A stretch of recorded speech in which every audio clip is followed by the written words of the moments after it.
Ci troviamo in compagnia della chef Franca Di Mauro, del ristorante Il Cellaio di Don Gennaro. La sua è una cucina di tradizione che utilizza in maniera scrupolosa materie prime di qualità. Franca, come nasce la tua passione per la cucina?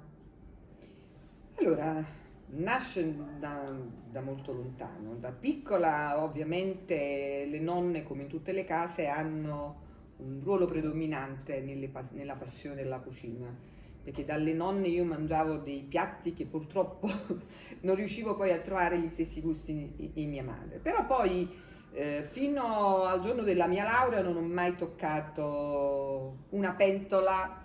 Ho pensato di lavorare un prodotto per farne un piatto particolare e mi sono sposata. La nonna di mio marito superava le mie due nonne e spesso quando stavo a casa sua la vedevo cucinare, ma non in modo normale. Nella sua cucina c'era molto molto amore, molta passione, molto rispetto per i prodotti che aveva nelle mani. Per cui lì ho iniziato ad innamorarmi di quello che ci regalava Madre Terra e ho imparato poi ad avere lo stesso rispetto e a trasmetterlo nei piatti a casa mia, dove invitavo molti amici, che erano poi d'altronde le mie cavie. E da lì poi questa passione si è sviluppata e soprattutto c'era nei miei sogni quello di aprire un piccolo locale dove poter trasmettere ai clienti la mia stessa passione. E 12 anni fa sono riuscita a coronare questo mio sogno. Questa è la partenza di questa passione. Deve essere una grande soddisfazione. Sì, tanto duro lavoro, ma anche tanta soddisfazione e gioia nel vedere soprattutto i clienti allontanarsi col sorriso e con la consapevolezza di aver mangiato nel modo più naturale, senza molto elaborare gli alimenti e gli elementi che vengono poi posti nei piatti. La memoria è l'origine di ogni identità, ciò che ci rende autentici, no? Qual è il tuo piatto della memoria? I cannelloni, perché nonna li faceva in due modi. Allora, c'erano nelle feste tradizionali, Natale, Pasqua, la festa della mamma, la festa del papà, lei faceva i cannelloni con la sfoglia fatta da lei. Nelle domeniche più usuali, anche se sembra strano, usava il cannellone di pasta secca. E io in entrambi i casi, quando li trovavo e sentivo il profumo, da piccola facevo proprio salti di gioia, perché io tuttora, adesso che ne parlo, sento il sapore dei suoi cannelloni, il profumo del suo ragù. Quella è una cosa proprio che mi è rimasta impressa, tanto che le mie papille gustative, quando ne parlo, è come se in bocca io avessi i cannelloni di nonna. Quindi il ricordo che leghi a questo piatto è di tua nonna. Sì, sì. Quanto è importante per te trasmettere e diffondere la dieta mediterranea attraverso la cucina? È fondamentale, anche perché la dieta mediterranea nasce nel nostro sud, soprattutto a un inizio nel Cilento e noi poi, cioè, è sfociata nella nostra regione. Ma che cosa c'è di meglio di dorare un piatto con un olio extravergine, di prendere un pesce azzurro e valorizzarlo con una cottura leggera, di prendere un pomodoro dall'orto, tagliarlo a fette, metterci un goccino di sale? Ma non si può non accettare e non valorizzare la dieta mediterranea, che poi d'altronde è anche un punto principale per la salute dell'essere vivente stesso, perché si è evinto da tantissimi studi, da tantissime letture, che chi fa una dieta mediterranea adeguata ha anche una longevità molto più profonda rispetto a un essere umano che si ciba di cose un po' più artificiose. Come sappiamo, la dieta mediterranea predilige la stagionalità, no? Certo. Quanto, in base alle stagioni, tra gli ingredienti che utilizzi nei tuoi piatti, di quale non puoi fare a meno? Allora, d'estate sicuramente le verdure nostre classiche, che ne so, il peperoncino di fiume, la melanzana, le zucchine, ma la stessa cosa del pesce azzurro di mare, che noi viviamo in costiera e nei miei piatti c'è solo pesce azzurro, quindi è il periodo della palamita, della lalonga, delle acciughe, E quindi questi sono i piatti che sono il punto fermo. Tu trovi sempre una frittura di alici, come trovi sempre da maggio in poi il fagiolino, il fiore di zucca che inizia ad avere la sua sbocciatura, trovi il pomodoro che incomincia a nascere. Quindi diciamo le verdure, anche perché la stagionalità è il mio credo, il mio Vangelo.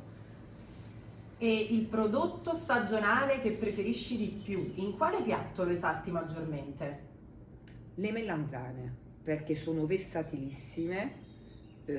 Partiamo da quello che io direi potrebbe essere un patrimonio dell'UNESCO, la nostra classica parmigiana, così come puoi valorizzarla in un piatto di pasta, così come puoi valorizzarla facendo un involtino di pesce bandiera con delle fette di melanzane. E ti dirò, da me trovate spesso anche la marmellata di melanzane da abbinare a Provolone del Monaco, per cui è versatile dall'antipasto al dolce. Particolare la marmellata di melanzane? Molto, anche perché su questo faccio a volte diventa proprio un gioco con i miei clienti, perché la metto a tavola e molto difficilmente riescono a captare che è una melanzana. Passeggiando non abbiamo potuto fare a meno di notare un piccolo orto. Cosa ci coltivi? Allora, il mio orto, io faccio in questo modo: l'orto proprio attinente al cellaio parte dal mese di aprile e si ferma ad ottobre, perché poi lo faccio riposare. Sono quella che cerca anche di non sfruttare, perché tu più sfrutti il terreno, più il prodotto successivo non sarà all'altezza del piatto che vuoi fare. Invece i prodotti invernali li coltivo a Scafati, dove ho un altro orticello, quindi faccio le 2 stagioni, primavera, estate, autunno, inverno. I prodotti primaverili ed estivi sono da mettere, adesso la piantumazione, le zucche, i pomodori in 2 versioni, anche perché dal raccolto metà viene usato per il locale quotidianamente, metà io lo faccio lavorare da una piccola fabbrichetta che mi fa i pelati per fare il sugo in inverno, e anche a volte i clienti se li portano, insomma, nel senso preferiscono usarlo a casa. Metto le melanzane di 2 tipi, metto le zucchine, mettiamo l'insalata, il basilico, il sedano, anche diciamo gli odori che ci servono per preparare un piatto. Quindi è una produzione a chilometro zero. Proprio zero. Zero. E anche oltretutto l'orto è vista mare, quindi dopo farete sicuramente una visita, perché per pioggia non hanno fatto la piantumazione questa settimana, la faranno, però hanno già preparato il terreno e vedrete il nostro orto ha una marcia in più in confronto al locale. L'orto gode del mare dalla mattina alla sera, gode di tramonti spettacolari. Definiresti la tua cucina una cucina di recupero? Sì, certamente. Tieni presente che noi cuciniamo anche il baccello del pisello, valorizziamo tutto quello che in cucina, qualsiasi cosa possa essere preparato, lo facciamo. Anche le bucce di patata, quando abbiamo le patate novelle tagliate sottilmente, le friggiamo e le condiamo con pepe e sale, ed è l'entrée per i nostri clienti, per cui i prodotti vengono sfruttati tutti al massimo. La tua è una cucina tipica campana, con divagazioni anche oltre confine. Come spieghi il connubio tra tradizione e innovazione dei tuoi piatti?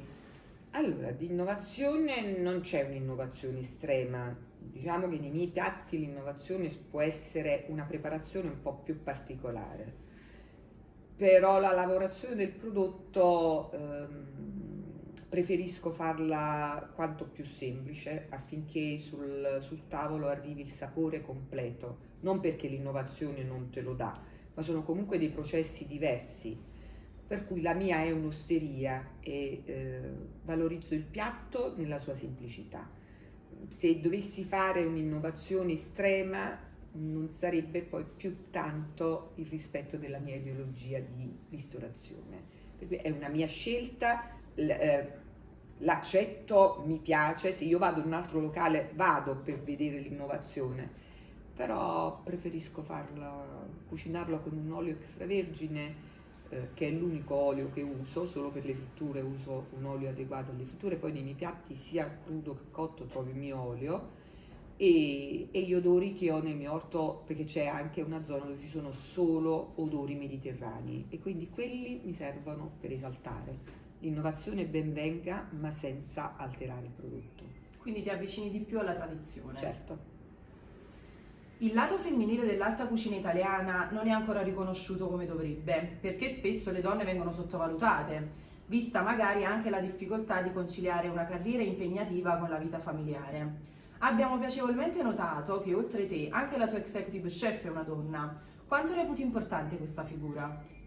Allora, nulla a togliere agli uomini che sono sicuramente di una capacità organizzativa e culinaria altissima, però non so perché io ho scelto spesso negli ultimi anni di avere il team tutto al femminile. Infatti nel mio ristorante c'è la mia executive chef che è una donna anche di età adulta, a più di 60 anni, proprio perché mi può dare la storia dei piatti, mi può immettere la tradizione totale. Non perché lo chef maschio non possa, però non so dirti, ma è un lavoro di squadra femminile proprio perché c'è bisogno che in questo lavoro la donna sia rivalutata e soprattutto sia rispettata per le sue capacità. Nella sala ho una maître e una collaboratrice al femminile. Io sono una donna e di conseguenza forse rispecchia un po' me, non lo so, ma reputo che c'è una forza maggiore, un'aggregazione maggiore. Questo è avvenuto anche quando ho avuto qualche collaboratore maschio, ma l'attenzione nella pentola, non nel piatto, è un po' maggiore, un po' poco corretto, ma è maggiore. Se ti venisse chiesto di ridurre la quantità di grasso o di sale, come faresti a mantenere un piatto gustoso? Ci sono state tante richieste di cucinare senza sale per motivi di salute. Io mi faccio aiutare dalle erbe aromatiche. Grassi non ne ho mai usato al di là dell'olio. Ovvio che se faccio un piatto con, per esempio questo è il periodo delle fave, faccio gnocchi, fave, guanciale, la scelta di non avere un piatto grassoso è nella qualità del guanciale. Quindi vado a ricercare il prodotto che mi dia quel gusto, quella sapidità, quella grassezza adeguata e mai troppo forte. Quindi è sempre un equilibrio che va dettato nel piatto. Quanto reputi importante insegnare anche ai bambini il giusto modo di mangiare? Perché oltre ad avere un ristorante, tu sei anche una maestra. Certo, allora è importantissimo, tant'è vero, io faccio parte del movimento dello slow food ed esistono i progetti dell'orto in condotta, dove i bambini possono iniziare a capire come avere un'adeguata modalità di cibarsi, ma soprattutto nel conoscere i prodotti, partendo dalla piantumazione al raccolto e provandolo nei piatti. Anche se questa pandemia ha fatto sì che in questi 2 o 3 anni non abbiamo potuto fare un granché, quindi abbiamo solo mostrato slide e video, però i bambini forse sono i primi ad essere veramente capaci, quando fanno l'assaggio, quando vedono il prodotto, a dirti la differenza tra qualcosa che ha la naturalità e qualcosa invece che viene cucinato, diciamo, nel modo della mastificazione, usando oli molto forti, usando delle fritture non adeguate. L'ultimo laboratorio che ho fatto a scuola è stato sull'olio d'oliva e ho portato a scuola la macchina del pane e vari tipi di oli. C'erano bambini che non avevano mai assaggiato il pane con l'olio, non avevano mai assaggiato pane, olio, origano o pane, olio e la fogliolina di basilico. È stato un laboratorio meraviglioso perché loro hanno scoperto i gusti semplici e quindi Anche quando facciamo merenda, nella mia classe si vede spesso bambini che arrivano con il pane e il pomodoro passato sopra, schiacciato semplicemente con l'olio, a differenza che negli anni precedenti vedevi le sfilze di merendine che hanno un tasso, diciamo, altissimo di coloranti, di prodotto interno che non è adeguato alla crescita del loro corpo. Per cui è il primo cliente, secondo me, da educare nell'alimentazione è il bambino. E molto spesso a tavola abbiamo trovato bambini che sono stati più critici degli adulti. Grazie mille Franca. Grazie a voi per questa bella esperienza.